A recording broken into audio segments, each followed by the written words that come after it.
तो बच्चों, आज हम समझने वाले हैं मोशन। मोशन क्या होता है, कैसे हम मोशन को डिफ़ाइन करते हैं और क्या कुछ हमें मोशन में समझना है, वो आज हम देखेंगे। ठीक है। तो मोशन का मतलब कोई चीज़ जो हम अभी तक जानते हैं कि कोई चीज़ मूवमेंट में है तो वो मोशन में है। मतलब फॉर एग्ज़ाम्पल कोई एक बॉल है, वो यहाँ से यहाँ जाता है तो वो मोशन में है। मतलब अगर कोई भी चीज़ अपनी पोजीशन चेंज करती है, मतलब पोजीशन चेंज करती है, ठीक, चेंज होती है उसके पोजीशन में, तो हम उसे मोशन का नाम देते हैं। That is called motion.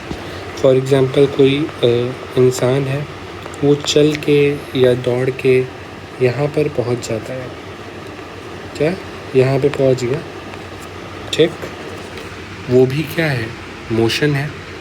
पर मोशन जो है वो डिपेंड करता है कि हम उसे कहाँ से ऑब्ज़र्व कर रहे हैं। ठीक है। इसका एक सिंपल सा एग्जांपल हम देखेंगे। पहले एक चीज़ मैं आपको बताता हूँ, एक क्वेश्चन का मेरे आप जवाब दीजिए। फॉर एग्ज़ाम्पल कोई ऑब्जेक्ट है, ठीक है, मान लो कि ये कोई बॉल है, जैसे हमने सी नाम दे दिया। क्या नाम दे दिया? सी नाम दे दिया। और मान लो दो इंसान हैं, ठीक, दो बच्चे हैं। मान लो कि ये एक लड़का है और एक लड़की है। लड़के का नाम है ए, लड़की का नाम है बी। लड़का कहता है कि ये जो सी है वो मोशन में है। लड़का क्या कहता है? सी जो है वो मोशन में है।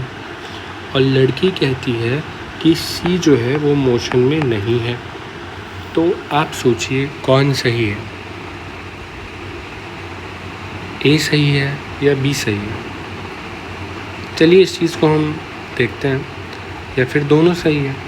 यही तीन ऑप्शंस हैं।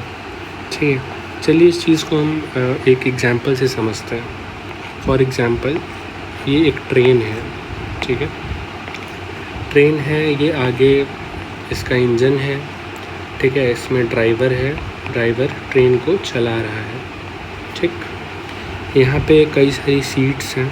मैं एक चेयर बना देता हूँ समझने के लिए, दो चेयर बना देता हूँ, ठीक।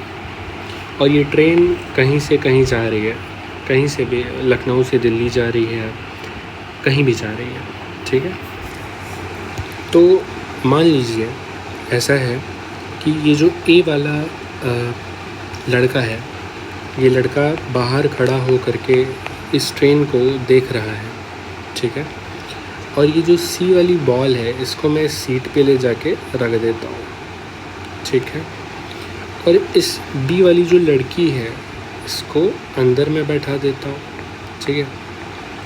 अब आप सोचिए जो बी वाली लड़की है, ठीक है, उसको सी कैसा दिखेगा?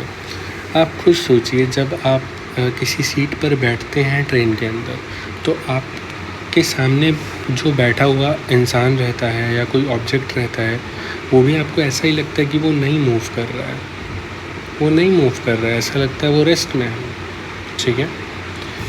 पर ये जो ए वाला लड़का है, वो कहेगा नहीं भाई, तुम तो पहले यहाँ पे थे, कुछ देर बाद ये जो सी ऑब्जेक्ट है वो यहाँ पे पहुँच जाएगा, ठीक है। मतलब जब ट्रेन आगे बढ़ेगी तो ये चेयर भी तो आगे बढ़ेगी ना, तो चेयर पे रखा हुआ ये जो बॉल है वो भी आगे बढ़ेगा, ठीक है। तो ए वाला बोलेगा कि भाई सी जो है वो मोशन में है, और बी वाला बोलेगा कि सी जो है मोशन में नहीं है। इसका मतलब मोशन डिपेंड करता है कि जो ऑब्जर्वर है, ऑब्जर्वर कौन होता है? जो मोशन को ऑब्ज़र्व करता है। फॉर एग्ज़ाम्पल ये ए और ये जो बी है वो ऑब्ज़र्वर है। तो ऑब्ज़र्वर कहाँ से मोशन को ऑब्ज़र्व कर रहा है, इस पर डिपेंड करता है कि मोशन हो रहा है कि नहीं हो रहा है। और जिस जगह से ऑब्ज़र्वर मोशन को ऑब्ज़र्व करता है, that is called FOR. What is FOR? It is frame of reference. ठीक है. फ्रेम ऑफ रेफरेंस क्या होता है? ये एक ऐसी जगह है जहाँ से ऑब्जर्वर मोशन को ऑब्ज़र्व करता है. तो ए के लिए फ्रेम ऑफ रेफरेंस क्या है? ये जो अर्थ है, ग्राउंड.